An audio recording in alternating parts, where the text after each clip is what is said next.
โดยสาธุโอ้พี่น้องอีเมลเพื่อนเราเป็นในลาวพี่น้องเลยจ้าเฮ้ยดูไรตอนนี้จะเห็นอย่างน้องอ๋อล้างบวงล้างบวงล้างถ้วยอยู่ข้างนอกเนี่ยบ่มีกระติกน้ำเนาะอ๋อมีแต่สำเนียงทุกคนเลยเวลาไปตักน้ำเวลาน้องให้กินมันก็เบิดไปตักต่ออีกบ้านนอกบ้านนาบ้านเฮาเด้อพี่น้องแบบนี้พี่น้องต้องสร้างกระตาแบบนี้ก็คือแบบเขาเจ้าเวลาเอาไว้เครื่องคองกินบ่เบิดเฮาต้องเอาไว้จุดนี้แบบบ้านเฮาบ่มีตู้เย็นตู้แช่ต้องเอาไว้แบบนี้ทุกคนชาวเวียงเด้อเพิ่นก็สิตั้งให้เอาเป็นนี่ล่ะพี่น้องเขตชนบทชาวลาวนี่เวลาตอนเป็นชาวโสดนี่นุ่งทรงได้เด้อพี่น้องหลังจากเอาพัวแล้วมีแต่นุ่งสิ้นอย่างเดียวได้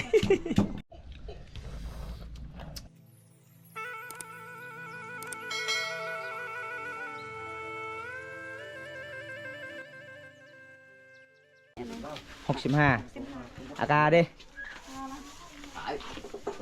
ลายรวมเนี่ยเราหมดแล้วบ่ยังออกน้ำหมดแล้วบ่โอ้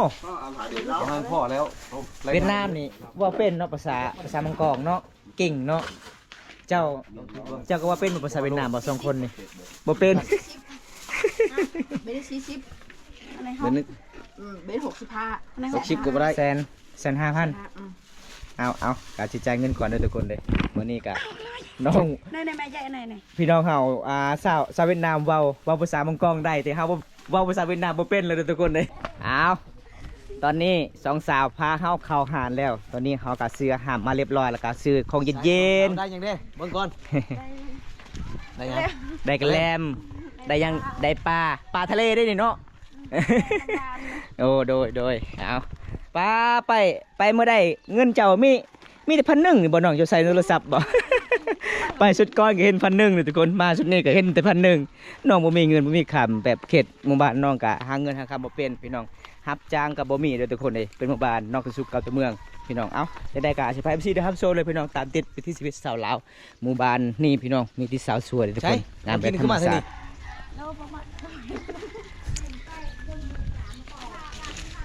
กินทางไปบ่อากาศร้อนเอามื้อนี้เนาะโอ้หมู่บ้านน้องนี่คันไปเอาปลานี่ไปเอาอยู่ไสเนาะมีห้วยน้ำบ่โอ้เอาทุกคนโอกาสหน้าก็สิพา MC เด้อครับชมน้องๆหาปลาออนเบกกระลำในออนเบกลงอยากให้เนาะได้ให้หล่นเนาะเอาน้องกลับมาแบ่งปันทุกคนเลยมารอบนี้น้องกลับมาแบ่งปันอีกมาชุดก่อนน้องกลับมาแจกขนมมารอบนี้น้องกลับมาแจกคืนหลังนี้ทุกคนนี่เห็นบ่สาวสวยบ้านป่าแจกเนาะคนงามใจดีเห็นแล้วก็สงสารเขาจะมาแบ่งปันอีกพี่น้องเห็นบ่ทุกคนสุดยอดโดยสาธุเมทาวเฮ็ดยังเนาะเมทาวจะเฮ็ดยังเมทาวจะเฮ็ดยังนี่นะ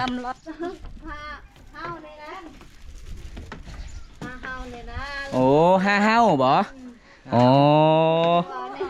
อากาศแดดเนาะชาวเวียงใจดีเนาะเอากระแลมมาแจกโดยขับใจเพิ่นว่ากินมักตัวแห่ก็ได้ลูกสาวลูกสายบ่แม่นลูกสาวมื้อหน้าไอ้ได้เงินมื้อหน้าสิซื้อขนมให้เจ้าพาไปแจกเด้อเจ้าใจดีแล้วค่อยเบิ่งนี่เอาโอกาสหน้าก่อนเด้อสาวยังเฮาก็สิซื้อเต็มกระสอบเลยขนมมี FC มาก่อนเด้อช่วยให้เนาะโดยขับใจได้ไม่เท่าเด้ออยู่ดีมีแหงเด้อโดยอยู่ดีมีแหงโดยสาธุโอ้พี่น้องอีแม่เพิ่นเว้าเป็นในลาวพี่น้องเอ้ยได้ไงโดยเอาตอนนี้เฮากะสิกลับบ้านเลยเด้อคนกลับบ้านสาวเวียงก่อนพี่น้องอากาศร้อนหลายไปสาวเวียงบ่ไหวแล้วร้อนแห้งเบิ่งลาเป็นคนยานเด็ดร้อนแท้ร้อนว่าเด้อพี่น้องยังอยู่บ่กระแลมเจ้าน่ะยังอยู่บ่หมดแล้วบ่ลงมาให้น้องๆเจ้าได้กินหลายคนอยู่เอาแจกคนอื่นน้องบ่ได้กินน้องให้ได้ไปกินก่อนน้องอันนี้ก็ฮอดบ้านน้องคือเก่าทุกคนเลยโอ้ฮอนลายท่านนายกลัวแล้วเนาะบันส่วนนะยะบันส่วนอันนี้คือเมทัลเพื่อนอยู่เฮือนอยู่ศาสตร์มื้อนี้อากาศฮ้อนเนาะเมทัลเนาะให้เมทัลเนี่ยสาวเวียงตอนนี้เขากลับมาเล่นแม่กับน้องก้อนทุกคนในอากาศฮ้อนลายมื้อนี้ระยะเลยสาวโสดพี่น้องในหมู่บ้านนี่เขากลับมาซื้อปลาให้น้องกะสีทำเมนูก่อนทุกคนตอนนี้น้องกะสิเซปลาก่อน ได้ปลาทะเลเนาะมื้อนี้เนาะสเวียงเนาะ บ้านเฮาก็คือได้กินปลาจืดมามื้อนี้ได้กินปลาทะเลทุกคนเลยปลาเขตชนบทนี่ต้องมีสารแบบนี้นี่พี่น้องนี่ทุกคน ครับมีอารมณ์ อันนี้คือสำหรับข้าเจ้าเวลาย่างข้าวตากข้าวพี่น้องเขตชนบทบ้านเฮาทุกคน เวลาน้องไปตักน้ำไปตักใส่น้อง ด้วย โอ้มีน้ำห้วยด้วยทุกคนเลยหมู่บ้านนี้พี่น้องเห็นบ่สาวเวียงมื้อนี้ก็ขยันทางใจดีทางงามพี่น้องไปเมื่อใดก็เห็นเงินของน้องมีแต่1,000โอ้ยการ1,000 บาทน่าจะซื้อได้เกือบเนาะอันนี้1,000กีบซื้อบ่ได้เลยทุกคนประตูก็น้องเอาศาสตร์เห็นบ่พี่น้องบ่มีเงินบ่มีคำเนาะสิเฮ็ดทุกคนไปน้องนี่อันนี้บ้านเขาเจ้าเฮ็ดกินทุกคนบ้านเขาเจ้าเฮ็ดกินได้เอามื้อนี้ก็ไทย14ได้รับชมสาวเวียงคือเก่าหมู่บ้านนี้เด้อทุกคนอันนี้เป็นห้องนอน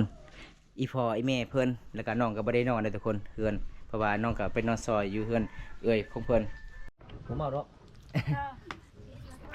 ผู้นี้บ่จะเอาเป็นไม้นะ แม่น โอ้ จะเอาผัวอยู่บ้านใด อยู่บ้านนี่แหละเราเอาคน จะโดนเนาะผัวตายนะ ไปกับมาที่ 3 ปีบ่ได้เอาผัวใหม่เนาะ ลงมา บ่มีไผมากเลย ลูก บ่ กี่ น้ ค อง น บ่มีไผมากเลยบ่หลังจากอ บ่จะคนจะได้ลูกนะอยู่น้ำผัว บ่ได้ลูก จะปีอยู่น้ำผัวนะครับ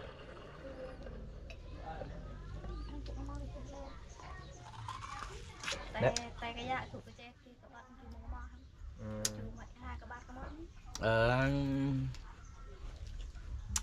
แต่ว่าผัวตายแล้วเจ้าอยู่หันอีกปีนึงนะครับก็มาได้2 ปี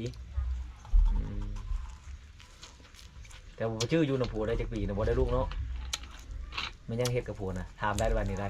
บ่หายที่คันบอกบ่ได้ก็บ่เฮ็ดหยังเราเป็นพญาติบ่ ไอ้อี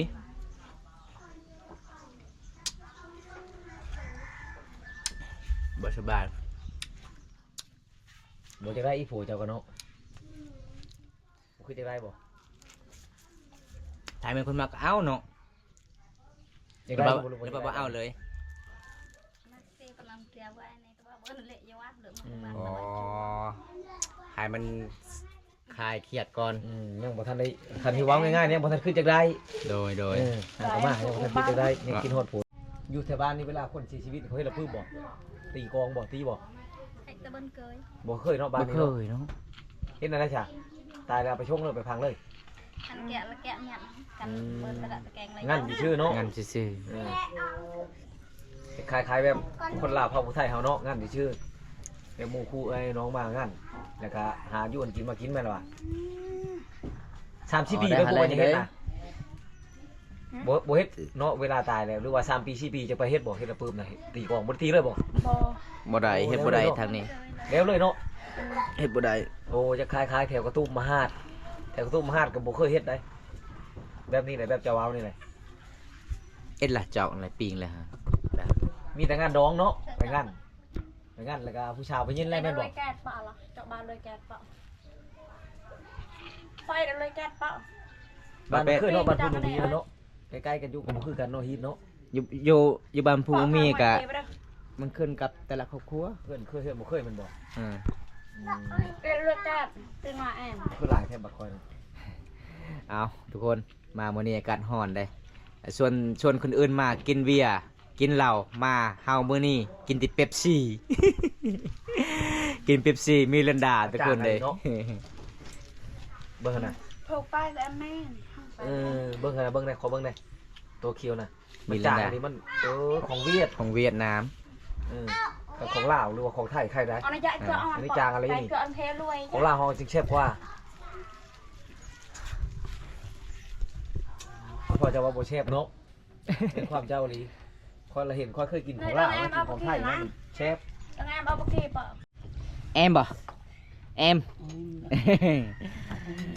เพิ่นว่าแซ่บหลายเพราะว่ามื้อนี้อากาศร้อนทุกคนเลยเฮาก็ซื้อให้แม่เฒ่าเนี่ยกิน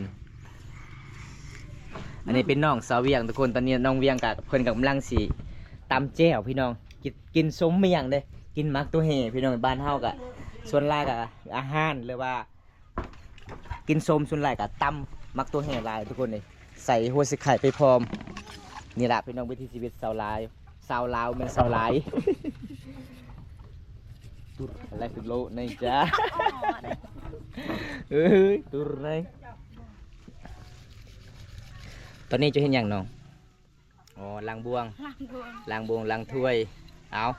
วันนี้กะได้เห็นน้องตัวจริงเลยทุกคนเลยไปชุดกองก็ได้พ่อน้องอยู่งานดองก็ทักทายน้องเมื่อเมื่อสารน้องก็เมื่อใดทุกคนเลยวันนี้กะดีใจหลายได้พ่อน้องอยู่เฮือนอยู่สารทุกคนอยู่ว่าน้องเนี่ยบ่มีกระติกน้ำเนาะอ๋อมีแต่สำเนียงทุกคนเลยเวลาไปตักน้ำเวลาน้องเฮ็ดกินมันก็เบิดไปตักต่ออีกเอานี่ละวิธีชีวิตสาวลาว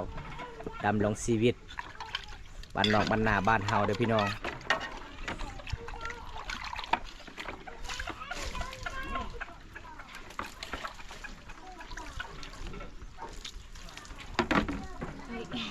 มาไป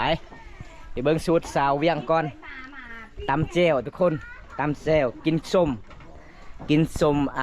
มักโตเฮพี่น้องมักโตเฮบ้านคอยเอิญแร่ อันนี้เบิ่งเขาเจ้าเฮ็ดกินนึ่งข้าวเปล่าไผ่เด้อพี่น้องเขตชนบทบ้านเฮาไปทางใดก็เห็นเขาเจ้ากะเอาไว้เครื่องคองต้องแบบนี้เด้อพี่น้องเห็นบ่อันนี้คือสำหรับเขาเจ้าไว้เครื่องคองเห็นบ่พี่น้องปลานั่งยั้งอันนี้สาวเวียงนี่นางย่างนี่คือใหญ่แท้ นางควายโอ้เฮือนน้องมีอาหารแซ่บๆเลยทุกคนแบบนี้แหละพี่น้องเขตชนบท FC บ่เข้าใจว่าเป็นยังน้อบอลเขตชนบทนี่บอลเขาเจ้านึ่งข้าวเปล่าไผ่ต้องสารแบบนี้พี่น้องต้องสร้างกระตาแบบนี้ก็คือแบบเขาเจ้าเวลาเอาไว้เครื่องคองกินบ่เบิดเฮาต้องเอาไว้จุดนี้แบบบ้านเฮาบ่มีตู้เย็นตู้แช่ต้องเอาไว้แบบนี้ทุกคนอันนี้ก็สำหรับเขาเจ้าตากข้าวเวลาใกล้สิฮอดหน้าหนาวยามหน้าฝนเฮาก็ดังไฟอยู่ลุมอยู่เทิงคือเฮาตากข้าวย่างข้าวพี่น้องเห็นบ่เป็นนี่ล่ะพี่น้องวิถีชีวิตแบบบ้านๆเลยทุกคนเอามื้อนี้ก็สิได้เห็นสาวเวียงก็สิตำแจ่วทุกคนมักเผ็ดจะปลูกเองบ่โอ้คักเนาะขยันหลายเลยเด้อพี่น้องสาวเวียงนะพี่น้องเอาเกลือเดี๋ยวอยู่ใส่เกลือน้องบ่มีเกลือมีแต่ซ้ำนี่เกลือน้องบ่อ๋อเกลือน้องมันก็สิมีแต่ซ้ำนี่ทุกคนอันนี้คือเป้งนัวสิ่งที่เฮาขาดบ่ได้บ้านเฮาก็บ่ได้ใส่น้ำปลาพี่น้องกินแต่เป้งนัวกับเกลือเวลาเฮ็ดกินใส่แล้วก็กินไปเลยทุกคนบ่มีฟักกินได้เด้อพี่น้องบ้านเฮา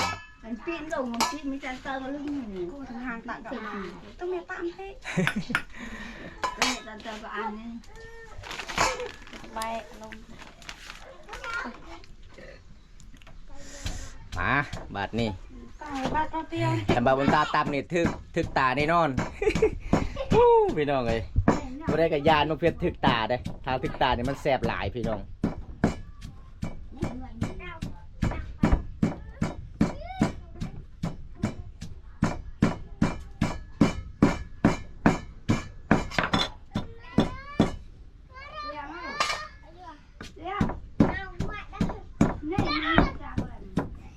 มาเด้อทุกคนถ้าผู้ใดอยากกินเผ็ดๆหน้าบ้านเสาเวียงเด้อเพิ่นก็สิตำให้แจวบัวสิไข่มักเฟียดเกลือเป็นนัวกินไปเลยวันนี้น้องมีมักตัวแหบแซ่บมากินเด้อทุกคนต้านละอันนี้เบิ้ลเอาอันนี้คือสุดเสาเวียงเลยหลังจากเพิ่นตำแจวแล้วเพิ่นก็สิใส่หัวสิไข่ไปฟอร์มภาษาบ้านน้องเอิ้นยังนี่ตะแวลบ่เอาตะเวลก็คือหัวสีไข่เด้อทุกคนเก่งสาวเวียงเฮ็ดกินพี่น้อง หลังจากเฮากินชงกินเมียงแล้วเฮาก็สิพาให้น้องทำเมนูป่าเด้อทุกคนว่ามี FC คนหนึงอยากเบิ่งสาวเวียงทำเมนูมื้อนี้ก็จัดให้ตามคำขอ FC คนหนึงทุกคนเลยเบิ่งคลิปน้องเพิ่นว่าโอ้น่าฮักหลายน้องคนนี้ไปถ่ายอีกเด้อก็เลยมื้อนี้จัดให้เด้อทุกคนเลย แต่มามื้อนี้สงสารน้องบ่มีเกือบใส่เนาะเกือบขาดแล้วบ่มีเงินจักซื้อพี่น้องมีแต่เงิน1,000 1,000กีบแม่น1,000 บาทเด้อพี่น้องในโทรศัพท์ไปตอนนั้นก็เห็นแต่เงินน้อง1,000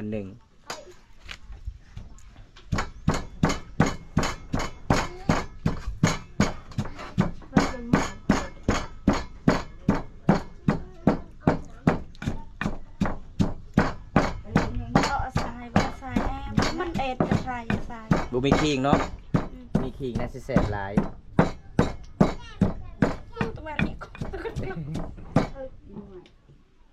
จาก ตอนคอนก็เข้า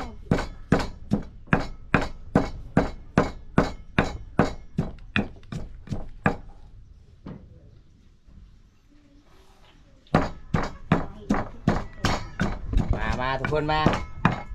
กินแจวคู่ซีไข่กับน้ำพริกเด้อใครอยากจะมาเด้อทุกคนมาเบิ่งวิถีชีวิตสาวลาวเขตนี้พี่น้องหมู่บ้านนอกที่สุดกับตัวเมืองพี่น้องเอ้ย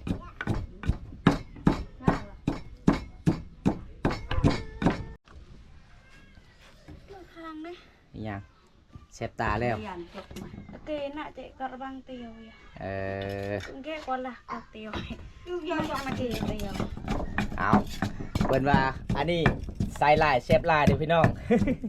แป้งนัวพี่น้องบ่แม่นน้ำปลาเด้อทุกคนเก่งเอาเป็นนี่แหละพี่น้องเขตชนบทสาวลาวนี่เวลาตอนเป็นสาวโสดนี่นุ่งทรงได้เด้อพี่น้องหลังจากเอาพัวแล้วมีแต่นุ่งสิ้นอย่างเดียวได้ นุ่งทรงบ่ได้พี่น้องคือสาวไทยตามตามมาทรงเดี๋ยวนี้มายิ้มมายามมื้อนี้สาวไทยก็นุ่งสิ้นอย่างเดียวเป็นหมู่บ้านของสาวไทยเอาพัวแล้วทุกคนสาวเวียงพี่น้องคอยมาเยี่ยมมายามสาวไทยเมื่อกี้นี้สาวไทยหายเลยเห็นคอย คอยจนตกใจสาวไทยหายโอ้ย อันเนี้ย เสียเงินแบบเคยออนตุไงฮะเคยถ่ายคลิปนี่ย่อยไอ้โยตะเต้มันนวลเนียมไปจุกขึ้นเฉยฮะเบิ่งกะยาหมักฮะไอ้โยตะเด็กๆเลยมันกะยานใครเรียกเราตะดะ ดังบางมันดังอะไร มือกำบัวมันเละอายุก่อนไหม40 ไปได้ก่อนไปกะละเฮิมปัวโอ้ยมักกีมีปลายยาวเปิด18 ปีอยู่ไป19 เก้า ไปแล้วบัดนี้โอ้ครั้งหนึงจะเป็นใส่เกลืออีกพี่น้องครั้งหนึงจะเป็นหมักเฟสเอาน้องก็ตามสิบเลือดแล้วตอนนี้เฮาก็สิไปหาทีมงานก่อนทุกคนเลยมื้อนี้มีผู้สาว2 คน ลุนจ้าจ้า ดองกี้ อ้าวมาเลยจ้า dầu cái nguội ăn từ tôi là gì นี่ ngạn là cơn là kỵ là bôi mà ca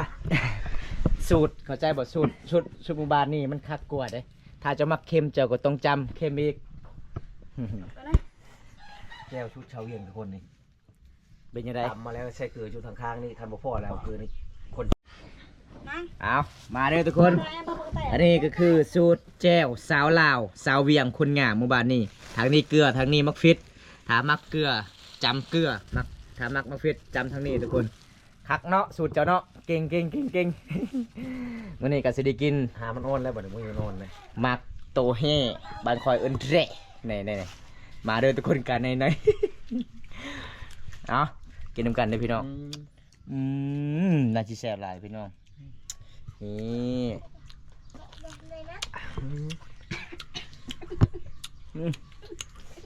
là tươi แซ่บ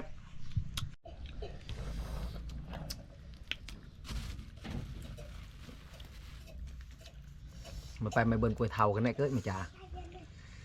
không thôi mày bài tạ kìa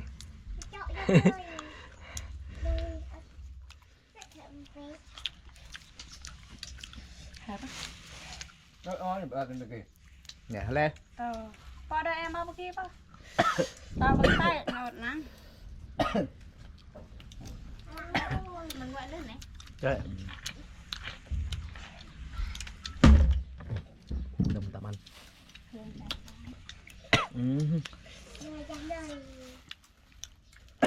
เริ่ม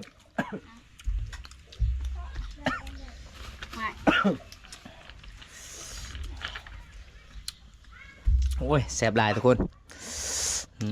มานี่เอาไปเผ็ดเลยเด้อ